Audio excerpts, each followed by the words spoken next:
Today I'm going to be installing the Rhino Rack HD bar system on the Rhino Rack RLT600 legs system using the QMFK15 mounting system for the gutters on my 2017 Ram 2500 MegaCab diesel.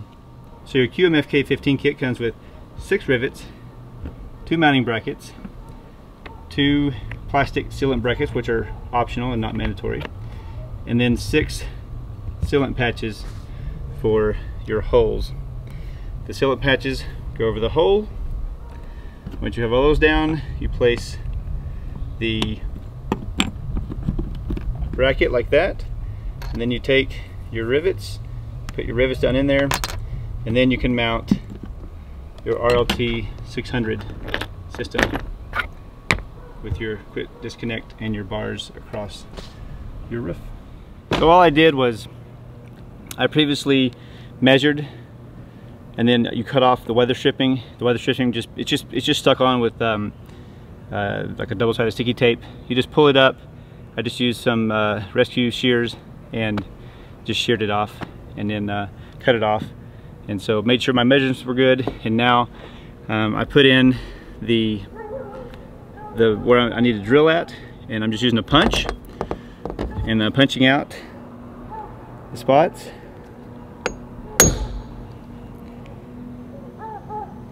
And then this is, I think, is an important step. I think you definitely got to use a punch, just because of the ooh, that one did not like it. The surface is pretty slippery, and it's kind of got a little bit of a slope to it. So using a punch. Now you're supposed to use a 5mm drill bit and a 5mm bit block. This is a 3/16, which is 4.7 millimeter, 4.8 millimeter.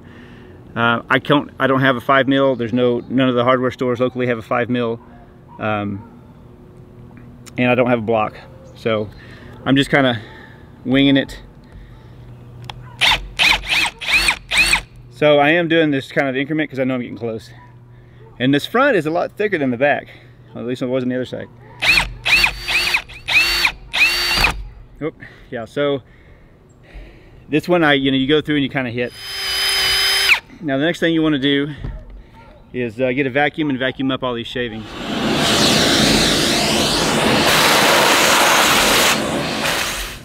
And then, so this is just some repair scratch paint, and it matches close to my truck. It's not the exact match.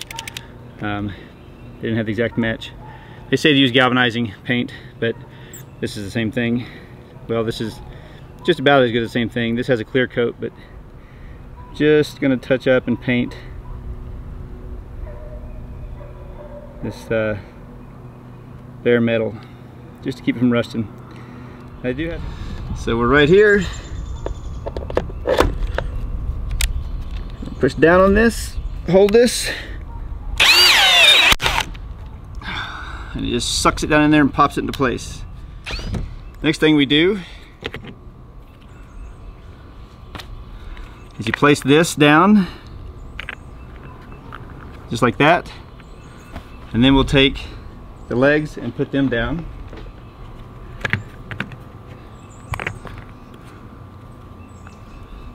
You just drop these down in there.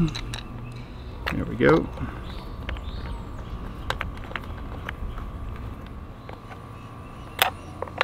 And so it's funny, the hard part is actually not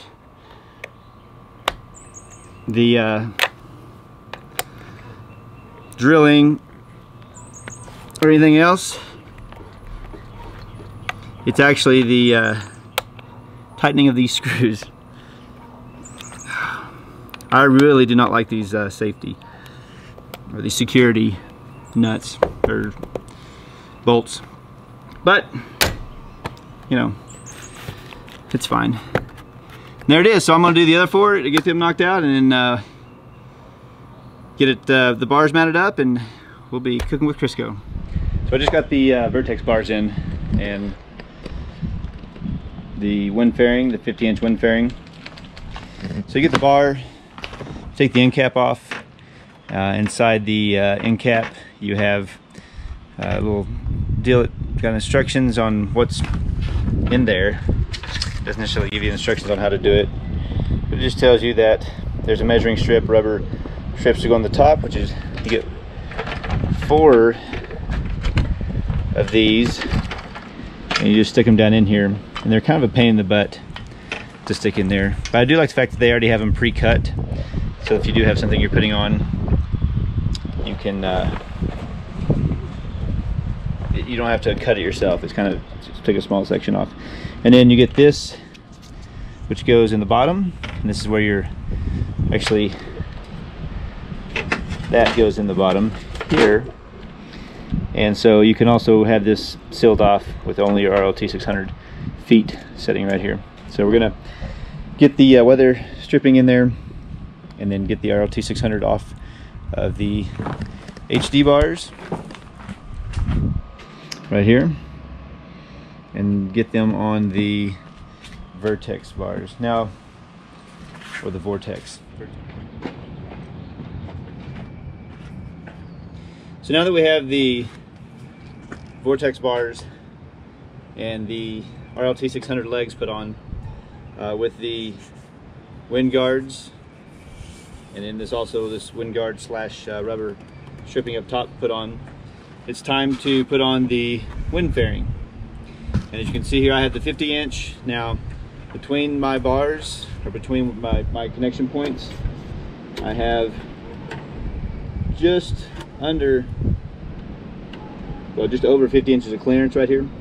I would say probably 52, 53 inches, so this would be perfect for this application. So it looks like all you do is you take these pieces here,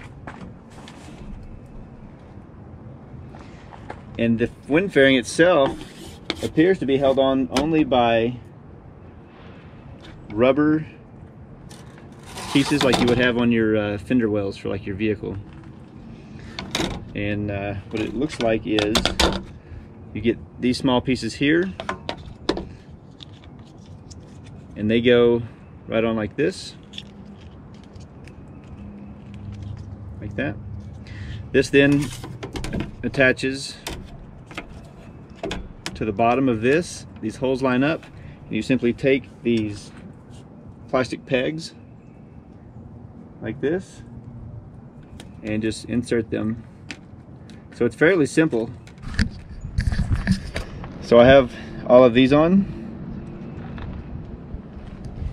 and again, these are just plastic pieces, and they just stick in and come through the bottom. You can see there. And then the last piece is simply taking these pieces here, putting them underneath, getting one bolt, one washer, and these already have the nuts in them, and you'll just get them all loosely started, and then you will position them to where they're even, and then you will tighten everything down. So my battery died at some point, however I did get it on. It went on just fine. I got it fitted just fine. I did put this bar on backwards. I mean, it doesn't matter. It's just where the sticker is, but it says Rhino Rack right here, so I mean, I really don't need it. Next, I'm just going to get the next bar on. So we'll just put it up here.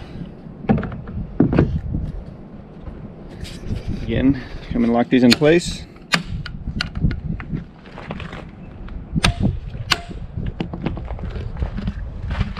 Put the covers on with the key, and we'll be good to go. So we just did the wind test, and you don't even hardly know they're up there. So the Vortex bars work really good.